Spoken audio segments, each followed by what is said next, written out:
FHA mortgage delinquencies hit 7.05%, higher than they were before the 2008 crash.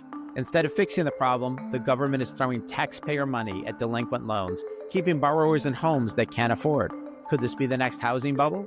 Today, we're breaking down the risks, the costs, and why these policies could be hurting first-time home buyers the most. And stick around until the end. We'll explain how this could be pricing you out of the housing market. Gary, moving to thing number 2. So we're talking the mortgage space. You put a note in the 5 things that apparently not much of Congress can remember, or at least anyone in D.C., what was happening in 2008.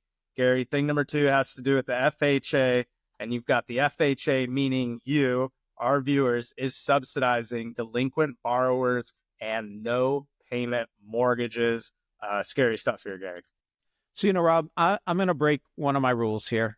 One of my big rules is never to get upset or emotional about things. I've said all along, we don't believe in deep knowledge investing. We don't believe in good markets or bad markets. Whatever the market is, that's the one that we have to trade. That's the one we have to invest in. We should be able to make money in all markets. And, having emotion tied to your trading is a bad idea. The only thing I will tell you is this particular thing actually makes me angry. And if you're listening to this and I explain it properly, you should be angry too. So the Federal Housing Authority, a government agency, so that means you, that means me, right? We are the Federal Housing Authority. It's the federal government. They are subsidizing delinquent borrowers and no payment mortgages. This is straight out of the 2008 Great Financial Crisis.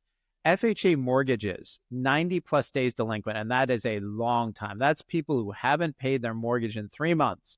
That number is at 7.05%. Guess what? Just before the 2008 subprime bubble burst, that delinquency rate was 7.02%. It is worse now than it was then. Delinquencies jumped from 145,000 homes to 192,000 in the last quarter. That's up 32% in one quarter.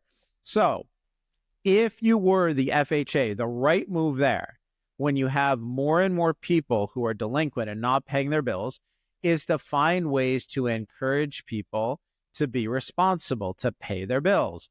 Well, it's the government, so of course they're doing the opposite. The FHA is worsening the issue and encouraging risky behavior by not collecting payments. They offer FHA loans with down payment assistance. Basically, they're covering all down payments. They're covering closing costs. Borrowers with credit scores as low as 500, and that is a low number, can secure low interest loans with minimal financial commitment. And making things even worse, when these people don't pay their mortgages, the FHA says, no problem, we'll pay it for you.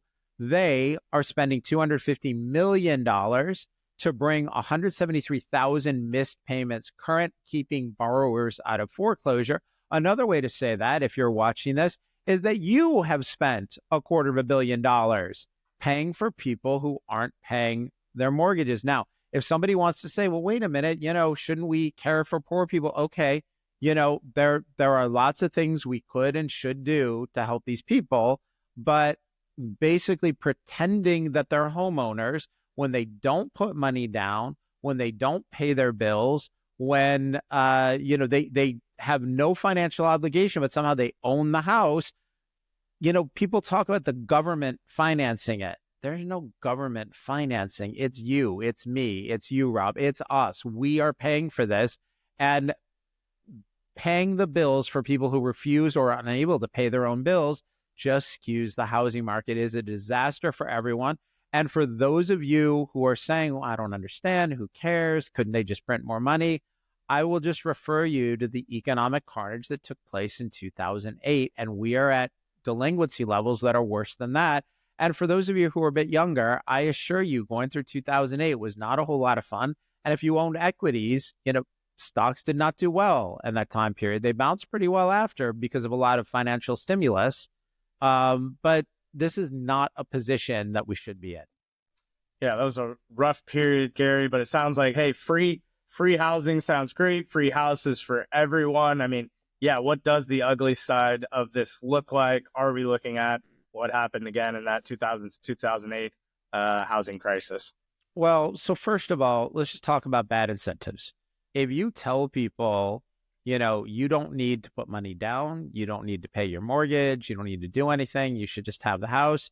One, that does not encourage them to be responsible. Two, it turns everybody who does pay their mortgage into suckers. People feel like being fiscally responsible, like taking care of your home, you feel like a sucker. That is not good for society. And by the way, I want to clarify something.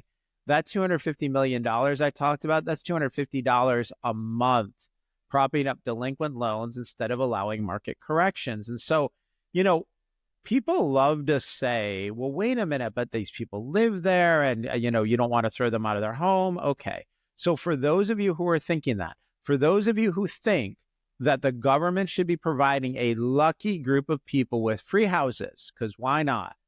I want to remind you that not only are you paying for this through more inflation, and we all know how much Americans love inflation, it's not good, right?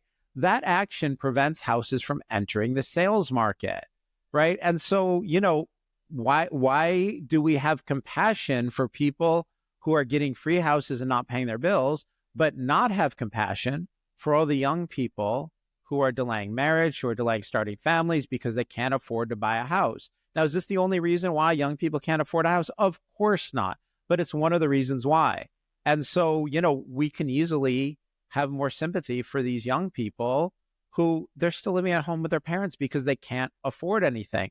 The whole point of allowing failure is it frees up assets. It frees up assets for people to buy at a lower price. And yeah, that can sound rough, but what do you do if you're a young person and you don't have a home that's gone up in value over the last few years, right? Like, people need to have a way to get started somewhere. And the answer should be actually taking responsibility for home ownership rather than fingers crossed you win the government lottery and get free housing and pretend that you own something when the FHA is paying the bills. And by the FHA, I mean you and me and all of us together. Yeah, interesting stuff that we'll keep everyone privy to as we get new developments, and obviously keeping tabs on those delinquency rates. This is this week's version of the 5 things, the slowing sales issue. Please subscribe to our YouTube channel. Give us thumbs up, thumbs down. If you disagree, let us know in the comments, questions that you might have. And be sure to head to deepknowledgeinvesting.com. Sign up for a free email subscription. You'll get notified of all new content being posted to the website and distributed via email. And then, as always, we'd love if you would consider a premium subscription, full access to current recommendations, buys, sells, as well as access to Gary, webinars, different guests that we have on the show, plenty of added value there, as well as no paywalls on any of the content on the DKI site.